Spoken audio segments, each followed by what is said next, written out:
João Branco já foi apontado pela Forbes como um dos 10 melhores profissionais de marketing do Brasil. Ele é vice-presidente de marketing da Arcos Dourados Brasil e lidera o time que fez o McDonald's virar Mac e bater recordes de vendas do Big Mac no país. Com passagens pela Procter & Gamble, Ferrero e Novartis, João é formado em administração pela Universidade de São Paulo e ele acaba de lançar o seu primeiro livro, De Propósito, pela editora Gente, um best-seller instantâneo. João Branco, cara, que honra te receber por aqui. Seja muito bem-vindo ao nosso Café com a DM. Que prazerzão estar aqui com vocês. Muito legal estar aqui no Café com a DM. Vamos lá bater um papo legal. Perfeito, João. E eu fico muito feliz também de receber aqui um colega administrador, né, com uma carreira de grande sucesso, João. E é uma satisfação muito grande. O nosso público fica muito feliz, né, quando um administrador de grande sucesso passa por aqui.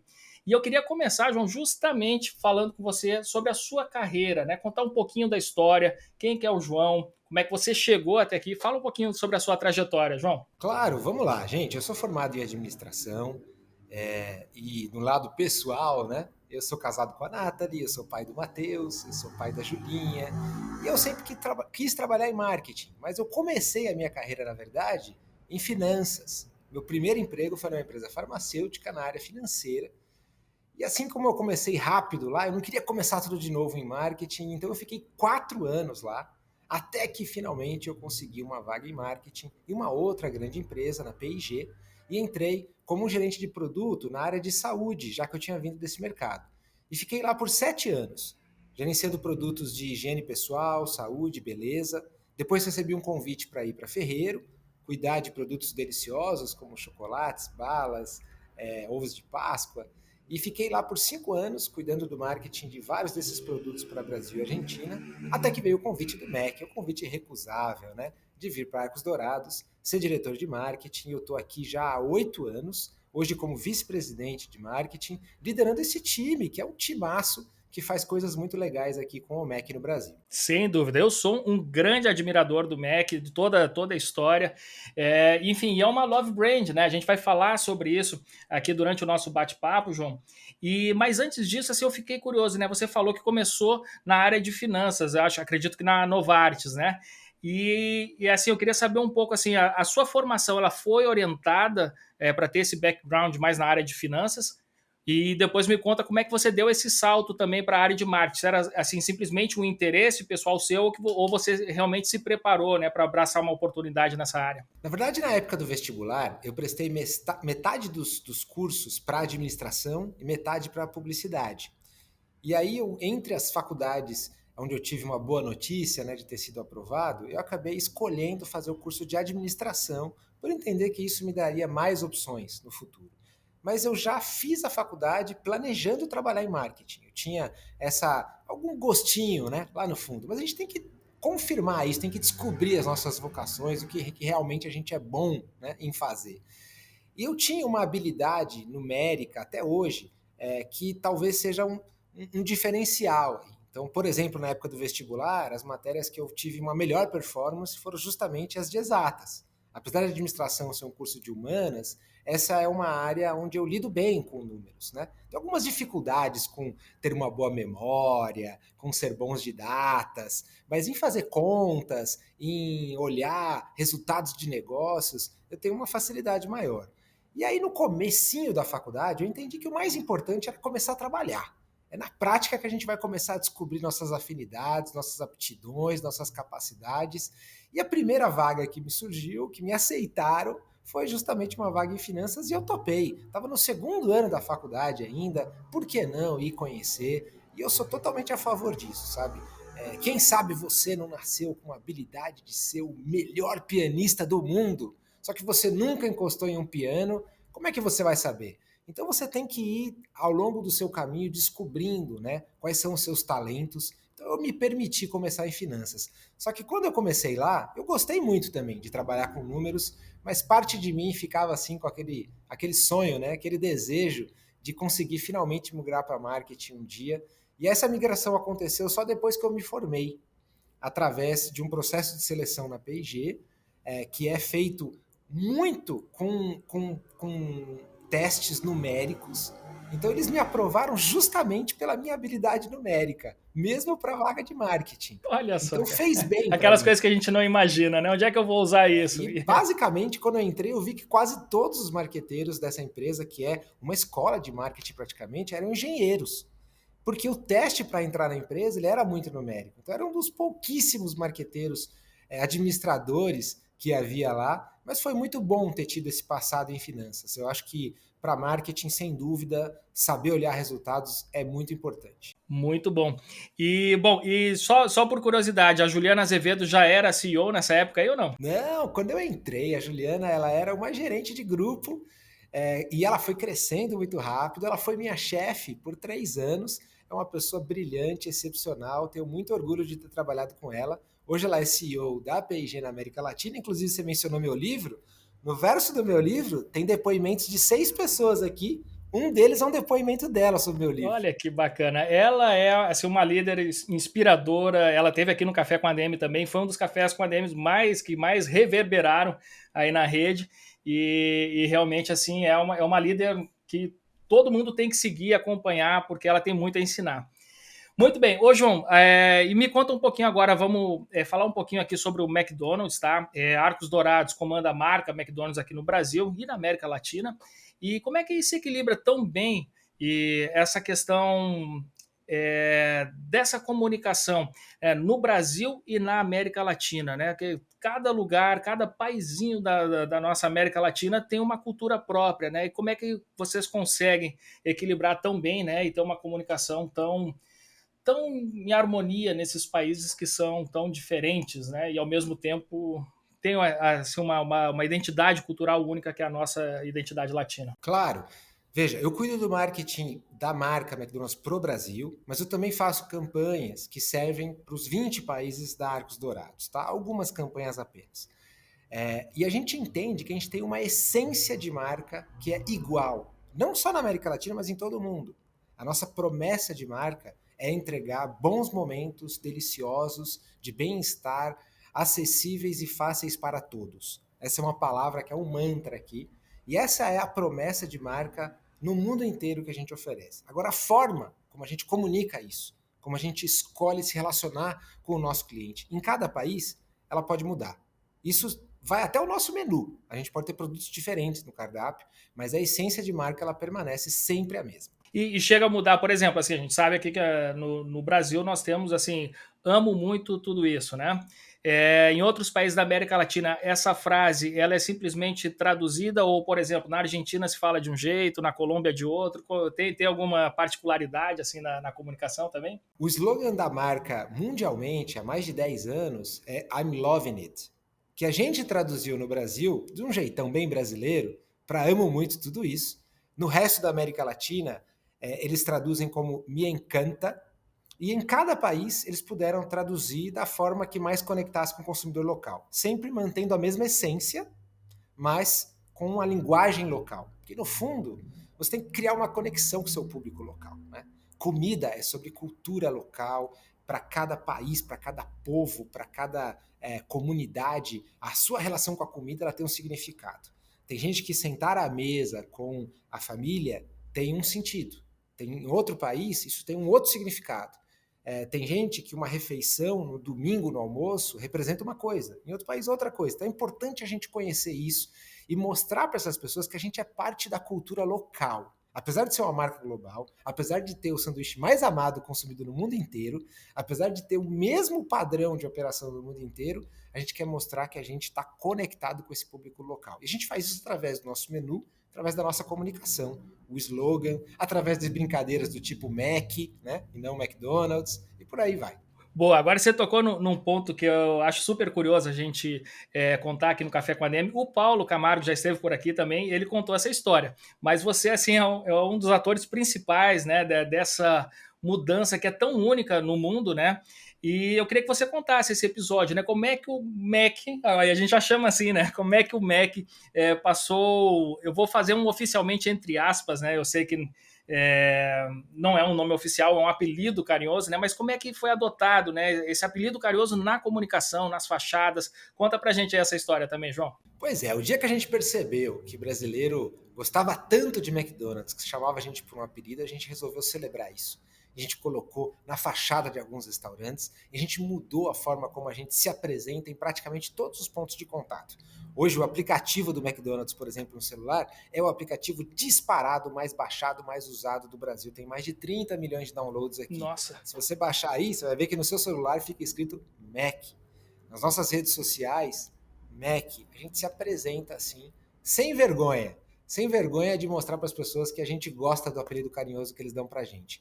Mas isso não é só uma brincadeira, a gente não está mudando a marca, como você bem falou, a gente está celebrando um apelido, isso é parte de uma estratégia, a gente mostrar para o nosso público que a gente gosta dessa relação de intimidade e que a gente sabe que é uma relação de intimidade que ele tem só com a gente e com mais ninguém. Cara, perfeito. E aí eu queria entrar agora também, João, nessa questão que eu acho que é muito importante para o nosso público, né? Como é que a gente pode construir uma marca que seja amada, né? Eu comentei aqui que a gente chama de love brand, né? Que os consumidores, enfim, gostam tanto daquela marca que, por exemplo, né? No caso do Mac, chegam a comprar camisetas, enfim, né? Itens de vestuário para mostrar ali, para estampar realmente esse amor e mostrar para o público o quanto que eles amam e quanto que essa marca faz parte, né? Da vida deles. E qual que é o segredo disso, né? Como é que a gente pode, nas nossas próprias empresas, né, elevar o valor da nossa marca a uma love brand como o McDonald's? Super legal. Gente, quando a gente fala de amor, e eu estou falando da marca do amo muito e tudo isso, a gente está falando de um sentimento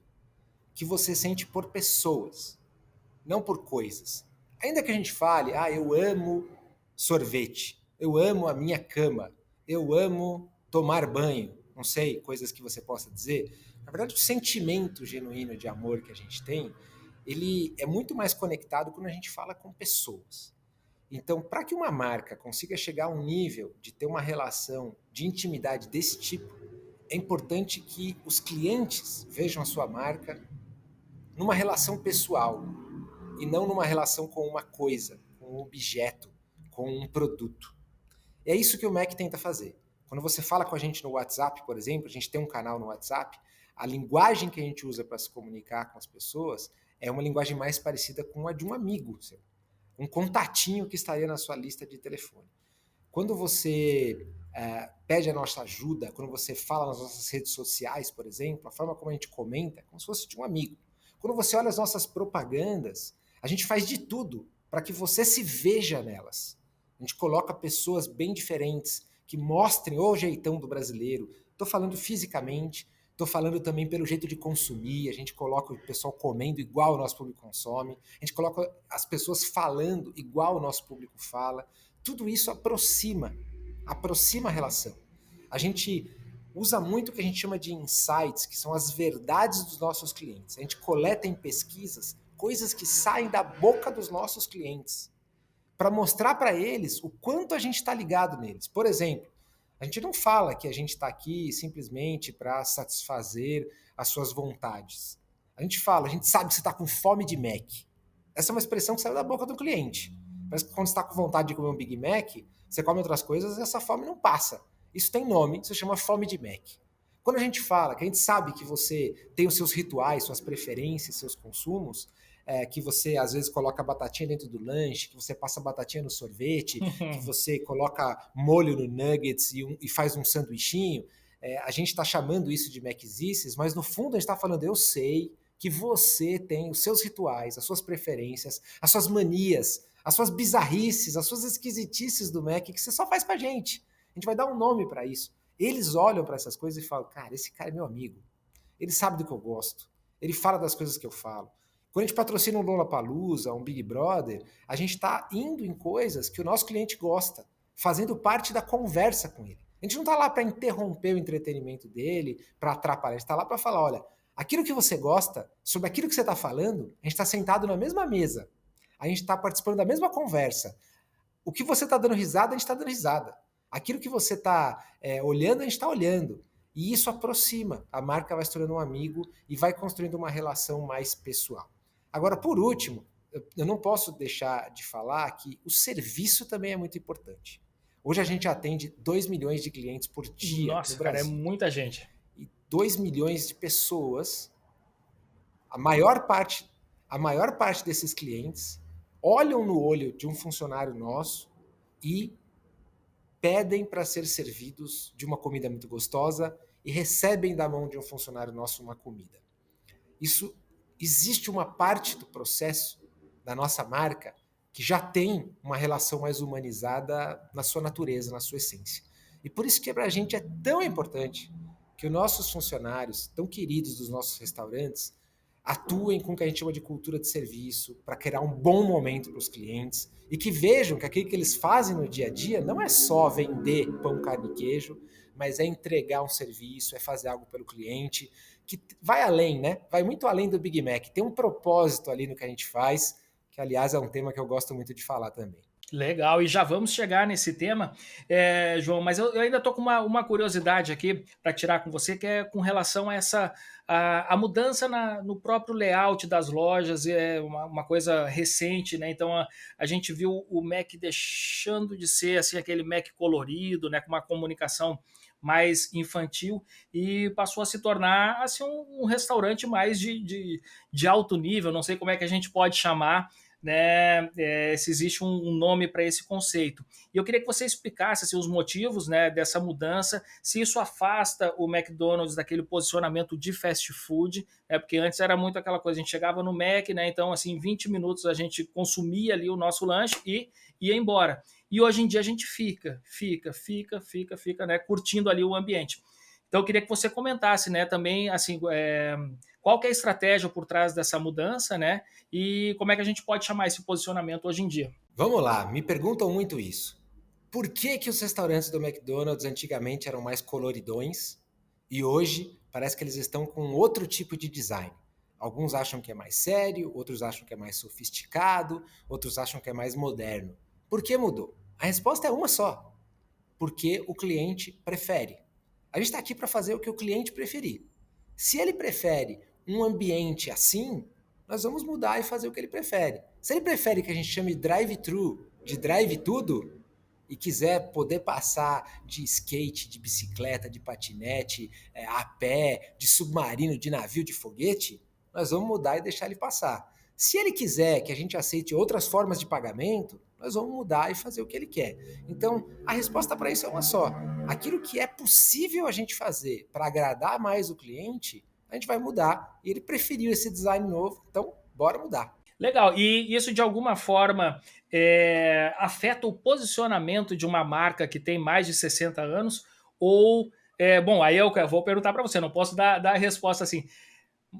Ou isso acaba assim de alguma forma, corre o risco de comprometer alguns princípios da marca, assim, que são, enfim, que estão ali escritos na pedra mesmo, na fundação da empresa. Como é que vocês enxergam isso, João? A gente enxerga isso como uma evolução, como a marca acompanhando o nosso cliente. O nosso cliente muda todo dia. Ele cresce, ele amadurece, ele muda suas preferências, ele muda suas referências. E ele tem que ver que a gente continua sendo seu amigo de infância, mas que a gente acompanhou ele. Então, a gente não está preso ao passado, a gente não tem que ser exatamente igual se o cliente quiser que a gente mude. Então, o que a gente não muda de forma alguma é a nossa essência.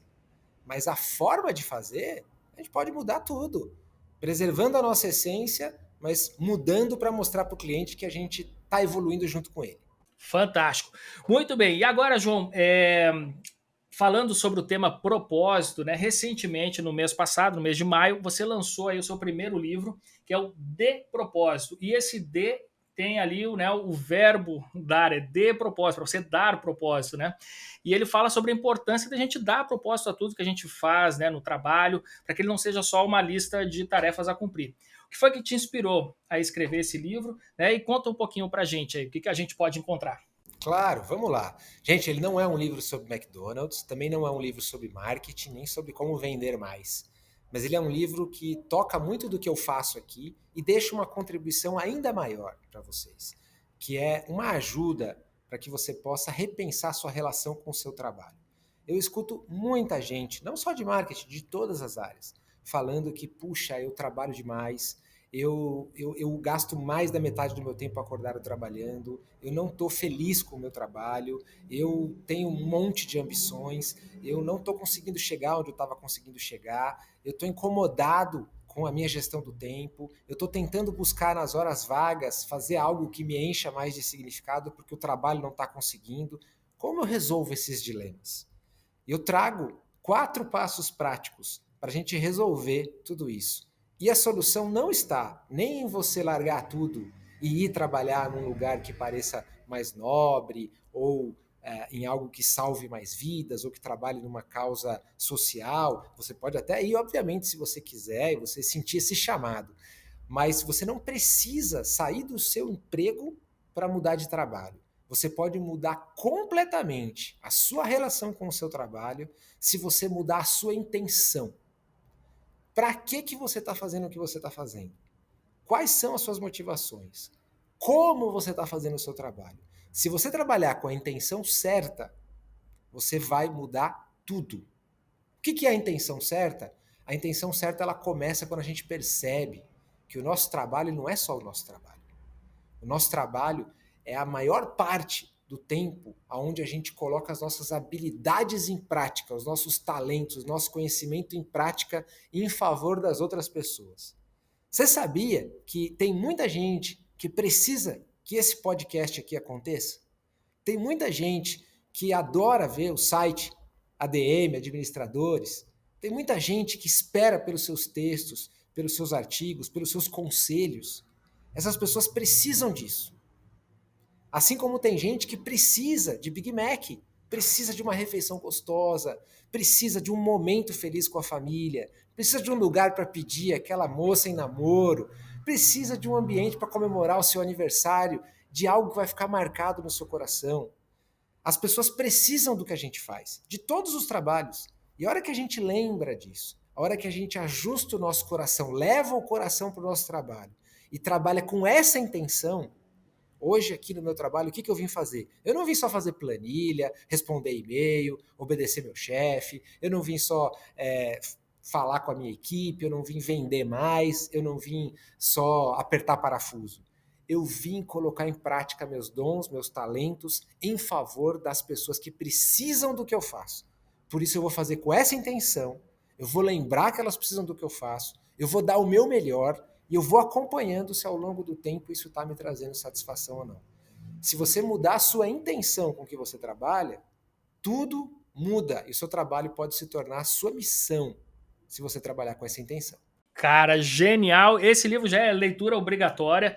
Como eu falei aqui no começo, né, um best-seller instantâneo. Já está na segunda edição, né, em pouco mais de um mês de lançado. Então, realmente é um fenômeno editorial.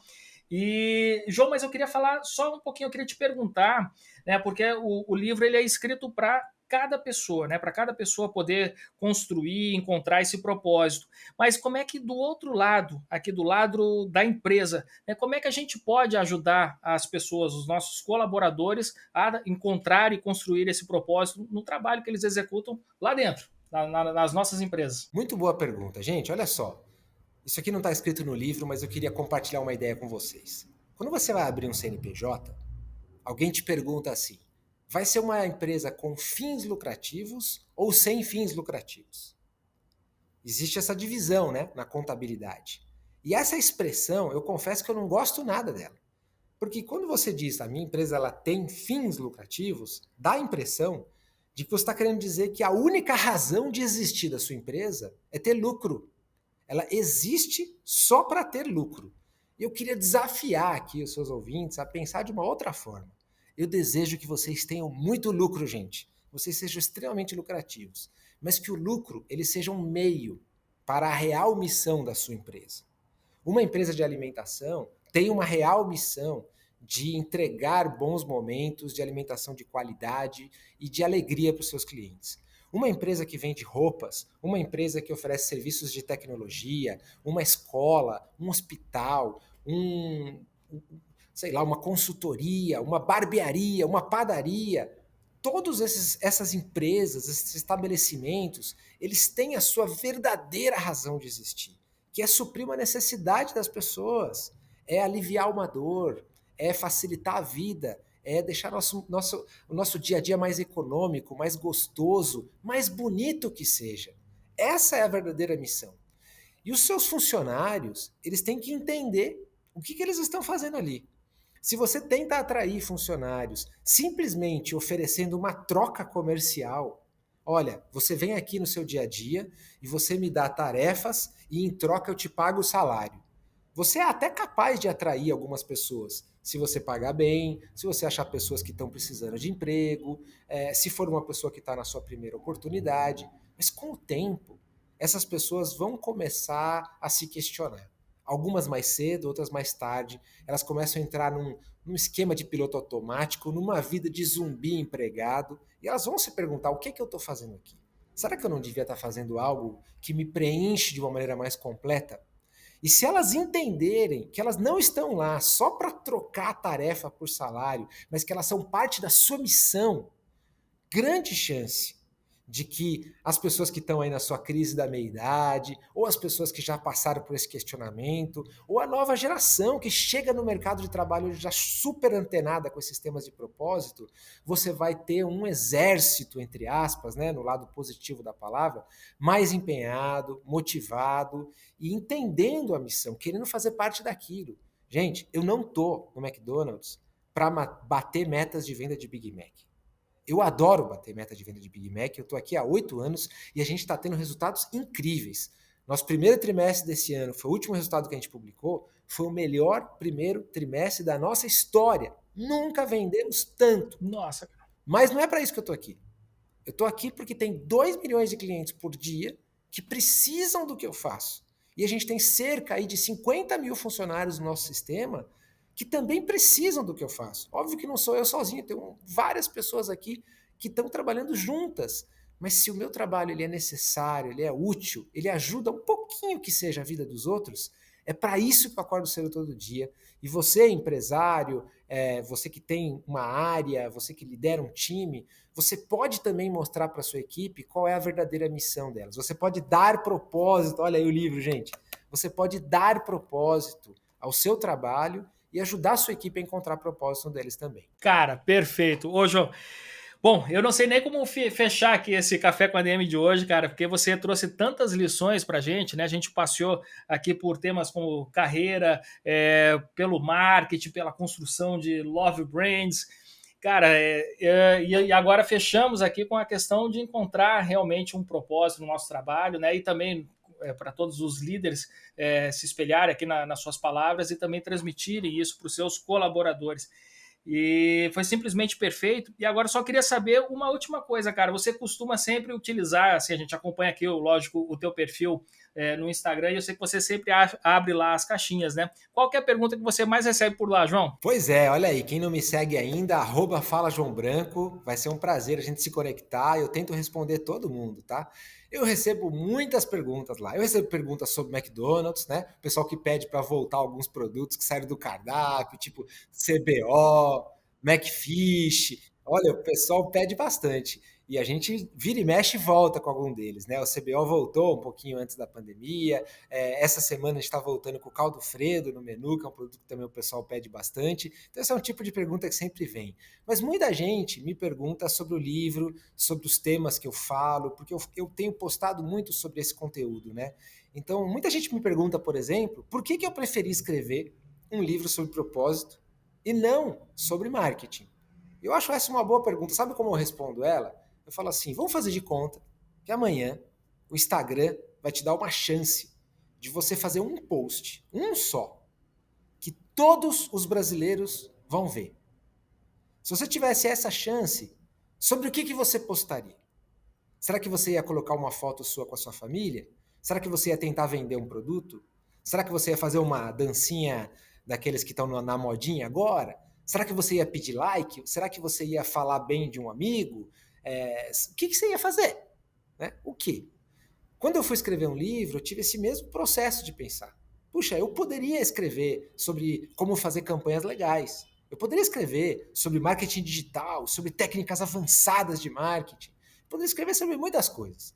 Mas eu decidi deixar uma contribuição de algo que toca mais fundo, que vai lá no fundo da alma mesmo, que toca no coração e que vai além do público de marketing. Qualquer pessoa, administrador, pessoa que trabalha em qualquer negócio, vai encontrar um dilema ao longo da carreira e eu quero trazer uma ajuda para vocês. Gente, é um executivo que tem mais de 20 anos de experiência, que está na posição de vice-presidente de uma grande multinacional, que é muito cobrado, que tem alta performance, de certa forma, pelos resultados, e que está dizendo para vocês, é possível encontrar um significado maior, um preenchimento na nossa vida, que o trabalho por si só não consegue fazer, mas que se você mudar a sua intenção, alinhar aí dentro de você o que você está fazendo no trabalho, você vai conseguir ter uma vida muito mais satisfatória e chegar lá no fim da sua carreira com uma sensação de missão cumprida.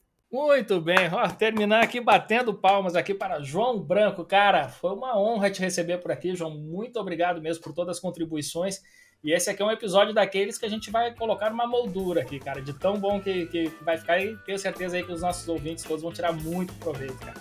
Obrigado mesmo, viu, João? Imagina, grande prazer estar aqui com vocês. Abração. Valeu, um abraço.